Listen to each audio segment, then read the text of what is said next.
नमस्कार, आप देख रहे हैं खलबली दर्पण। मैं देव जी आप सभी दर्शकों का स्वागत करता हूं। एक खलबली खबर का प्रकाश में आया है।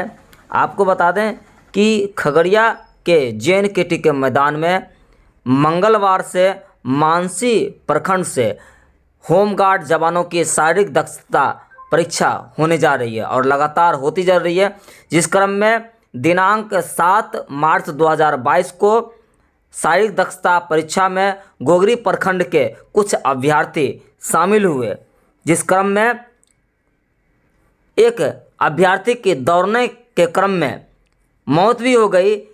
उसके बाद शाम के तकरीबन 5 बजे के बाद कुछ अभ्यर्थी के फर्जीवाड़े की मामले सामने आया है।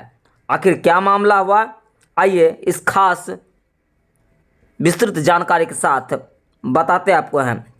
खगड़िया जिले में गृहरक्षकों का स्वच्छ नामांकन की शारीरिक दक्षता परीक्षा दिनांक 1 मार्च 2022 से 12 मार्च 2022 तक निर्धारित है और दिनांक 7 मार्च 2022 को JNKT स्टेडियम खगड़िया में गोगरी प्रखंड के क्रमांक 1501 से 2948 तक अभ्यर्थियों का शारीरिक दक्षता परीक्षा चल रही थी।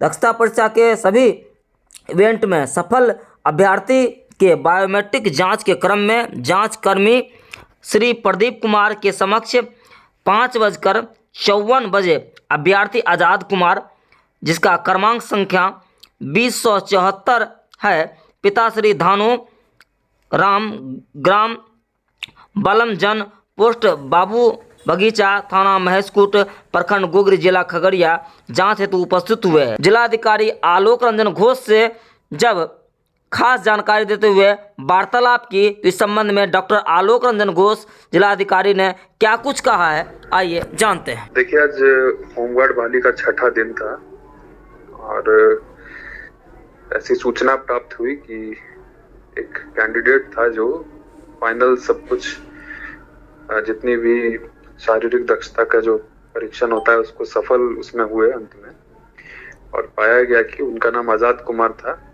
पाया गया कि उनके कहीं भी हाथ में मुहर लगा हुआ नहीं है। ये जानकारी प्राप्त होने पर संदेह हुआ और तुरंत इस पर जो होमगार्ड कमांडेंट है उन्होंने कार्रवाई की, इसको पकड़ा तो पता चला कि कोई और दूसरे एक कैंडिडेट थे जिन्होंने आधार सत्यापन वगैरह कराया था और बीच में किसी प्रकार से दूसरा जो फर्जी कैंडिडेट है ये घुस गया। उसकी जगह उन्होंने सारी दौड़ से लेकर जितना भी वो है सबको क्लियर किया और धोखा देने का एक्चुअली प्रयास किया। हम लोग उस पे अब ये भी ट्रेस कर रहे हैं क्योंकि वीडियोग्राफी और CCTV चारों तरफ लगा हुआ था, तो हम लोग ये जानने का प्रयास कर रहे हैं कि किस प्रकार वो फर्जी कैंडिडेट हमारे जो सुरक्षा घेरा है उसके अंदर पहुंच गया बिना फंसे हुए, बिना पकड़ाए हुए।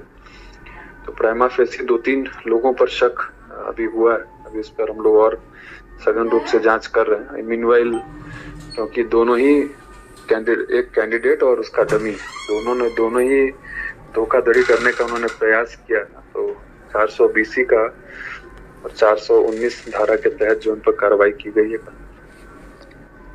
सर, इस संबंध में सर जो काउंटर संख्या 6 पर जो पदाधिकारी नियुक्त थे और जो भी पदाधिकारी सर एंट्री गेट पर थे सर, उन पे सर क्या संबंधित कार्रवाई हो सकती है, ये बताएं सर कृपया करें।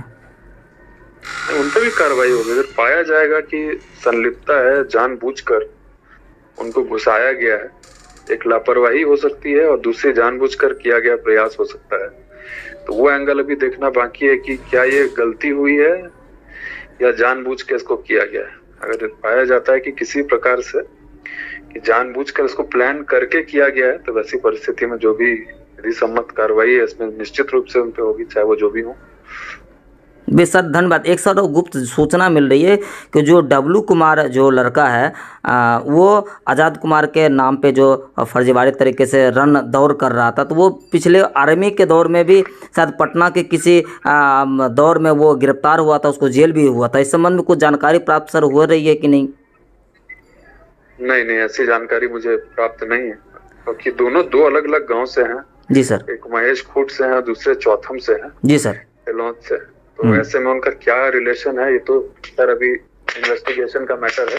फिलहाल हम लोग इस पॉइंट पे कर रहे हैं कि वो किस प्रकार से उन्होंने सुरक्षा घेरा ब्रीच किया। जी सर। आगे जो दिन अभी 3-4 दिन बच रहा है उसमें हम लोग इस चीज को चेक कर सके, अगर कहीं चूक रह रही है तो उस पर ध्यान दिया जा सके।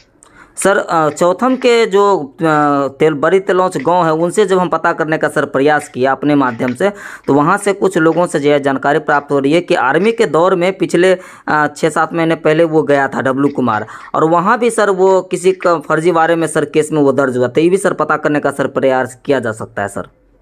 ठीक है, जैसे आपके माध्यम से मुझे जानकारी मिल रही, अगर वैसा कुछ होगा तो निश्चित रूप से हम लोग पटना पुलिस से भी पता करेंगे। जी सर। और हैबिचुअल ऑफेंडर है तब तो निश्चित रूप से कड़ी कार्रवाई होगी इसमें।